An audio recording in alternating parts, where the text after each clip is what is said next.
Assalamualaikum warahmatullahi wabarakatuh. Sebelumnya, perkenalkan, nama saya Nabila Rista Purwaningrum dengan NIM 61034220003.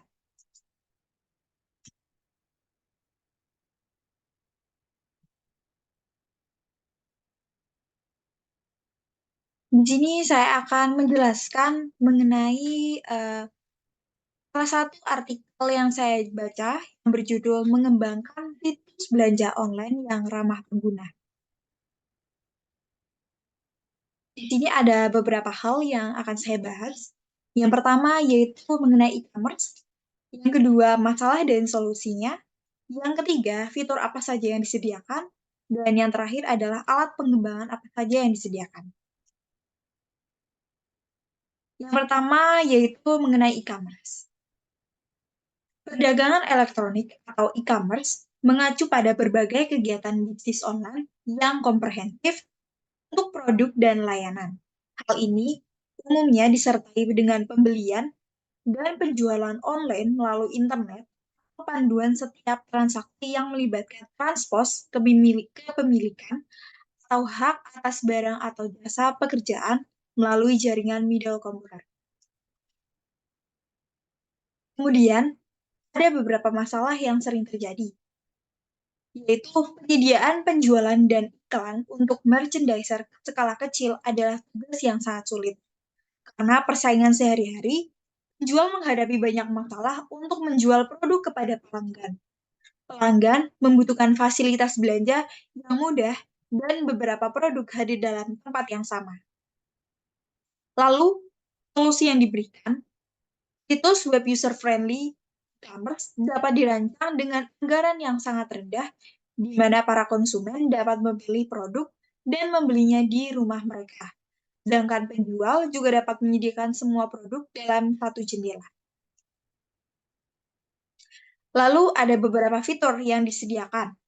Yang pertama yaitu pembayaran dapat dilakukan secara online atau melalui cash on delivery atau disebut dengan COD. Yang kedua, admin menjual dapat menambahkan produk, memperbarui biaya, atau membatalkan produk apapun. Yang ketiga, pelanggan dapat memperbarui data pribadi mereka kapan saja dan dapat memesan produk yang dibutuhkan. Lalu apa saja sih alat pengembangan yang disediakan? Seluruh proses pengembangan dibagi menjadi dua, yaitu yang pertama, pengembangan front-end, yang terdiri dari visual, lihat pada aplikasi seperti halaman rumah, panel admin, halaman kontak, halaman toko pin keranjang, dan lain-lain. Yang kedua, yaitu pengembangan back-end, yang berisi MySkill database dan interaksinya dengan halaman front-end. Ada beberapa pengembangan front-end. Yang pertama yaitu HTML. HTML atau standar untuk Hypertext Markup Language untuk membuat halaman web. Hal ini terutama digunakan untuk menggambarkan struktur halaman web. Kemudian ada CSS. CSS atau Cascading Style Sheet digunakan untuk menggambarkan bagaimana elemen HTML ditampilkan di layar. CSS dapat mengontrol tata letak beberapa halaman web sekaligus. Kemudian ada JavaScript. JavaScript merupakan bahasa scripting sisi klien, di mana JavaScript ini paling sering digunakan sebagai bagian dari browser web. Klien dapat berinteraksi dengan penjual, mengontrol browser, mengubah konten, dokumen yang ditampilkan. Kemudian yang terakhir ada jQuery and Ajax. Tujuan jQuery adalah untuk membuat lebih mudah untuk menggunakan JavaScript di situs web. jQuery ini menyederhanakan hal rumit dari JavaScript seperti panggilan Ajax dan memanipulasi DOM. Kemudian ada pengembangan backend. Pengembangan backend ini yang pertama ada DBMS, yaitu Database Management System, adalah perangkat lunak untuk membuat database untuk menambah, menjatuhkan, mengubah, dan memperbarui tabel. Dan yang kedua ada PHP, yaitu Hypertext Process, yang terutama digunakan untuk membuat halaman web dinamis.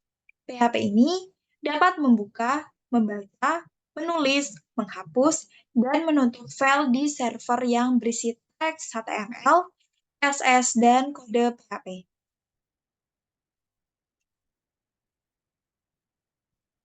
Terakhir, kesimpulan dari materi yang saya sampaikan, e-commerce telah melintasi gaya hidup sepenuhnya dengan menyediakan opsi pembelian yang mudah tanpa keluar. Penjual dapat mudah memulai bisnis online dengan bantuan pengembangan aplikasi e-commerce dan solusi pengembangan web ini. Ini adalah salah satu cara yang murah untuk melakukan bisnis dengan memberikan promosi ke produk dan layanan dengan biaya yang lebih murah tanpa hambatan waktu. Sekian presentasi dari saya. Apabila ada kesalahan kata yang saya sengaja maupun tidak disengaja, saya mohon maaf. Wassalamualaikum warahmatullahi wabarakatuh.